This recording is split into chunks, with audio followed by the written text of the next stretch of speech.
Haute-Provence, à côté du village des Mets, où l'on peut voir une curiosité géologique. Des rochers dont la forme a fait travailler les imaginations et donné naissance à des légendes. S'agit-il de moines pétrifiés ou de bornes militaires géantes utilisées par les Romains? La question a fait couler beaucoup d'encre et depuis longtemps, une légende est née avec un mystère, celui d'une croix installée dans une cavité. Comment a-t-elle été montée et à quelle époque? Le mystère est peut-être en train d'être élucidé. Avec nous, Jean-Pierre Petit, qui va nous raconter cette belle légende.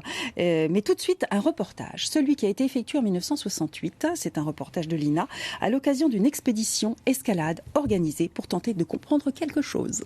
Regardez. Les Mets dans les Basses-Alpes possèdent une curiosité, ces rochers que les Basalpins ont toujours appelés les pénitents. Au pied de cette curiosité naturelle semblable à un alignement, ces gigantesques pénitents de pierre dominent de leur hauteur le confluent de la Bléone et de la Durance.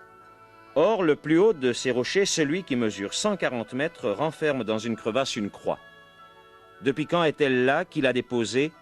Depuis 100 ans, disent les uns, depuis plus longtemps, disent les autres. Comment cette croix de bois a-t-elle pu résister aux intempéries?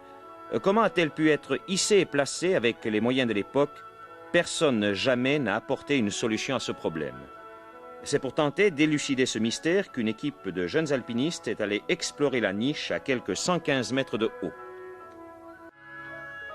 L'entreprise a été difficile, périlleuse même.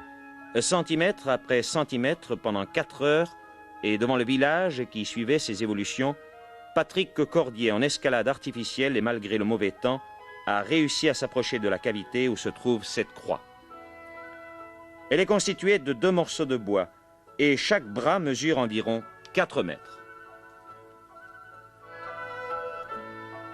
Notre alpiniste, afin de ne pas détériorer ce qui a été mis en place par la main de l'homme, s'est contenté d'effectuer alors des observations optiques. Un coin du mystère basalpin a été en partie dévoilé ce dimanche, mais le problème n'a pas été résolu pour autant. Qui a déposé cette croix? Voilà une belle histoire, Jean-Pierre Petit. Vous-même, vous êtes monté, vous êtes allé voir de plus près. Monter, c'est pas exactement le mot qui convient, puisqu'on descend en rappel. Hein. Ah bon? On ne peut pas grimper, c'est ingrimpable. C'est du poudingue. Le poudingue, ce sont des galets de la terre. Donc c'est pour ça que l'accès était si difficile. Vous prenez un galet, il vous reste dans la main, vous l'épitonnez, ça ne tient pas. Donc Cordier, qui est d'ailleurs mort depuis, a eu beaucoup de mérite à atteindre cet endroit-là. Moi, j'avais juste descendu en rappel.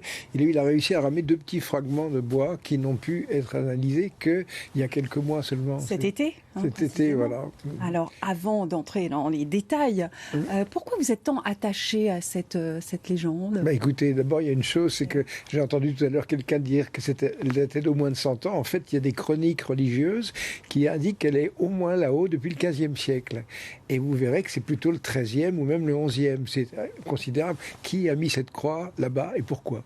Alors, la légende, on va la raconter en images. Vous allez commenter. La légende, c'est assez amusant. Oui, la légende est amusante. Voilà, dit que le pénitent serait né de la colère de Dieu. Voilà, la légende, ce sont donc des moines qui ramenaient des captifs sarrasins. Et un jour, ils ont été tentés par les belles sarrasines. Et Dieu n'était pas content. Donc, il a changé les moines en pierre. Ça a donné ces pénitents. Et comme il y a une croix en bois qui est une croix de Saint-André, la légende disait que c'était la croix que l'un de ces moines portait autour du cou. Voilà, ça c'est pour la légende. Voilà donc le dessin qui illustre un peu cette légende. Voilà. Oui. Après, il y a des hypothèses. Alors les hypothèses, effectivement, le caractère extrêmement difficile de l'accès, parce que même nous, avec des moyens modernes, il a fallu des années et des années pour qu'on puisse approcher ce truc-là. Donc, à mon avis, grimper là-haut, c'est pas possible. Donc l'hypothèse, et ça vous le verrez sur des images, c'est qu'il y a une espèce de dalle dans la partie supérieure de la grotte qui suggère qu'il y ait une tombe et qu'on ait eu accès à cette tombe par un tunnel, justement. Et le poudingue, ça se creuse relativement facilement. Ouais. Et moi-même, quand j'étais moniteur d'escalade en Belgique, dans une falaise de calcaire, je suis tombé un jour sur une tombe qui était vide, mais qui avait été creusée dans la falaise. Donc le fait que des gens importants se fassent enterrer dans des falaises, ça existe. Voilà. Donc ça, c'est l'hypothèse scientifique. Scientifique, c'est une hypothèse, mais je ne vois pas d'autres hypothèses, parce que je ne vois pas comment on peut grimper là-haut. Un échafaudage de 65 mètres, c'est difficile. Effectivement. Alors, cette croix, je vous cite, elle nous nargue depuis 1000 ans. C'est vraiment... Alors, voilà, ça c'est la nouveauté, l'actualité, c'est que cet été, on a réussi à la dater. Alors, ça c'est à mettre à l'actif de Bruno Paul, qui est un enfant du pays, qui est chimiste, qui habite Paris, et qui a pris les choses en main, qui a récupéré le petit fragment de bois que Cordier avait réussi à ramasser, qu'il a fait dater aux États-Unis, et là la datation a été faite avec beaucoup de précision, et on a une fourchette, c'est entre le 8e et le 11e siècle. Donc ça fait une moyenne, c'est l'an 1000. Vous vous rendez compte, c'est même 5 siècles antérieurs à la dernière étude qui avait été faite. Donc on a un objet qui est très ancien. Et alors justement, pourquoi mettre quelque chose là-haut ? Bruno Paul dit il y a mettre des reliques à l'abri, parce que vous savez que les Sarrasins avaient été chassés de France, mais 120 Sarrasins avaient conquis Saint-Tropez. Donc ils faisaient des raids jusqu'à Apt et tout ça. Donc il y avait donc des reliques. Les reliques, c'était souvent dans des chasses en or, donc il y avait des trésors à préserver. Donc là, derrière tout ça, il y a Indiana Jones près de chez nous, quoi. C'est ça. C'est vrai. Hein. Donc elle est très haute. On est à quelle hauteur à peu près ? 65 mètres. 65 mètres, mais inaccessible. Ben, si vous voulez, quand vous amenez un archéologue, vous lui montrez ça, il préfère rester sur le plancher des vaches, quoi. Donc on va avoir un problème, c'est de trouver un archéologue qui n'ait pas le vertige. Et c'est la prochaine étape Il y a toutes les étapes. Disons que là, Bruno Paul va prendre ça un petit peu en main, parce que ça ne bougeait pas depuis 45 ans, quoi. Hein. Donc il faut absolument faire quelque chose.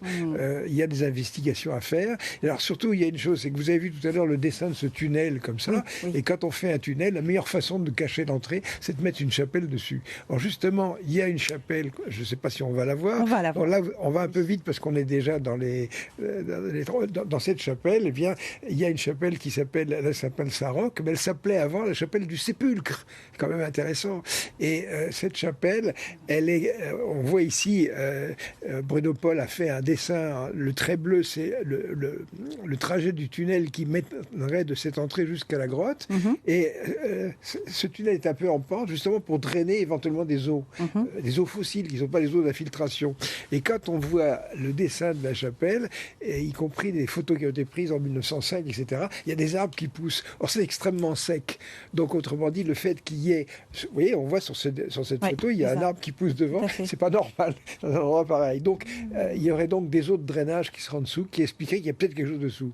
Donc là, franchement, c'est passionnant, quoi. C'est tout. Oui, on vous sent vraiment passionné. Hein. Voilà. Nous sommes près de Sisteron, je ne sais pas si je vous avez l'ai le dit. dessin de la chapelle qu'on voit, etc. Alors, il y a aussi une chose, c'est que on le voit sur la droite, il y a une fontaine miraculeuse, donc où il y avait ces eaux de drainage qui s'écoulaient. Voilà, en pointillé, vous avez l'arrivée hypothétique de ce tunnel avec le drain en dessous qui se trouve, qui aurait permis cette poussée des arbres dans un endroit où il n'y a pas d'eau, quoi. Voilà, c'est tout. Donc, il faut y aller. Il faut y aller. Voilà.